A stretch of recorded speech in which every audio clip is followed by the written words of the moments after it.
ആദ്യമേ നമ്മൾ ഇത് കഴുകുന്നതിന് മുമ്പേ ഇവിടെ മൊത്തത്തിലങ്ങ് കഴുകണം. അതായത് നനയാതെ ഇവിടോട്ട് നിന്ന് പിടി.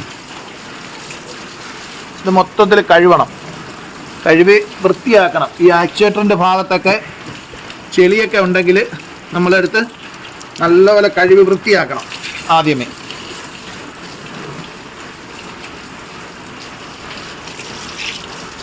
അല്ലാതെ ടാറ്റ തരുന്ന ആക്ച്വേറ്റർ കവർ കൊണ്ട് ഒരു കാരണവശാലും നമുക്ക് ഇത് മുന്നോട്ട് പോകാൻ പറ്റില്ല. നല്ല വൃത്തിയായിട്ട് കഴുകുക. എന്നിട്ട് ഇതാണ് ഇതേപോലെ നമ്മുടെ വണ്ടിയിലെടുത്ത ഒരു ചവിട്ടിയുണ്ട്, അതെടുക്കണം. എടുത്തതിന് ശേഷം ഏകദേശം നമ്മളിങ്ങനെ ഒന്ന് വെച്ച് നോക്കുമ്പോൾ നമുക്ക് യഥാർത്ഥം യാവില്ല എത്ര ഇത് വേണമെന്ന്.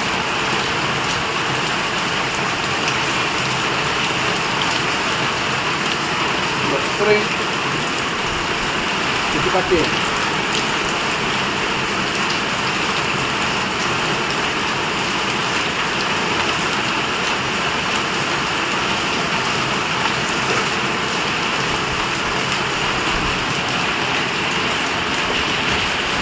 കട്ട് ചെയ്തിട്ട് ഇതാണ്ട് ഈ ഒരു സാധനം ഇങ്ങനെ ഉണ്ട്, അതിനകത്തൂടെ ഇത് കയറ്റണം. ആദ്യമേ ഇത് മാക്സിമം ഇങ്ങനെ കയറ്റി വെക്കണം.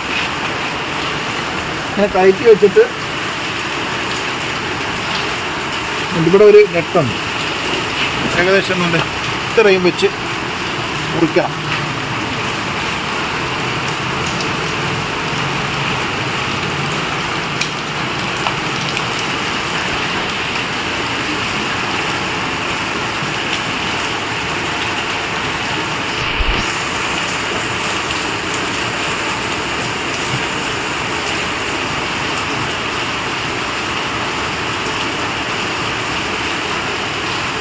അതുകൊണ്ട് ഇവിടെ ഒരു നെട്ടുണ്ട്, അതുകൊണ്ട് ഈ നെട്ടൊന്ന് പിടിച്ചേ, കാണുന്നുണ്ടോ? അടി ചരിച്ച് പിടി.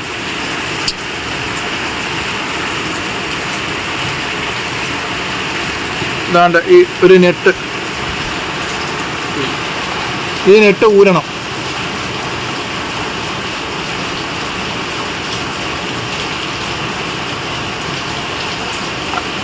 ഈ നെട്ട് ഊരിയിട്ട് അതിന് മുമ്പ് ഈ നെട്ട് വെക്കുന്ന ഒരു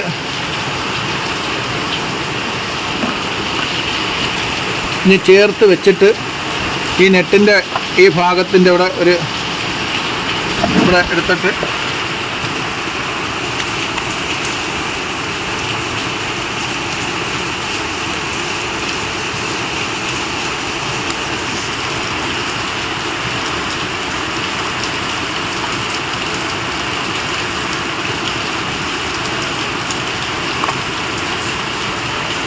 അതിന് ശേഷം നമ്മൾ ഇത് കയറ്റി വയ്ക്കുക.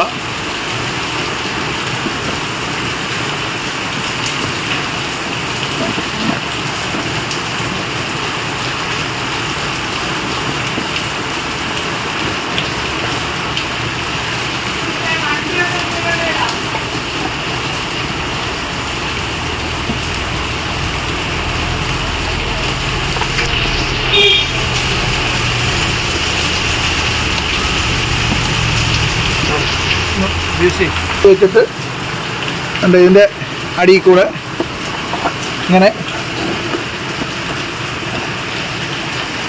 നമ്മളൊരു കിഴുത്തലായിട്ടിട്ടുണ്ട്.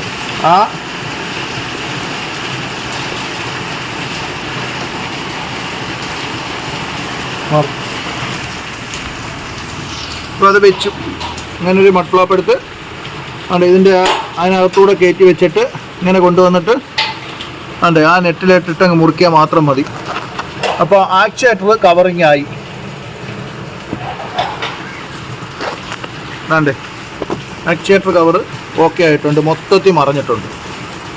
ഇത് സംഭവം എൻ്റെ പ്രൈമിനകത്ത് എൻ്റെ പ്രൈം, ഈ പ്രൈമിനകത്ത് 65,000 കിലോമീറ്റർ ഓടി.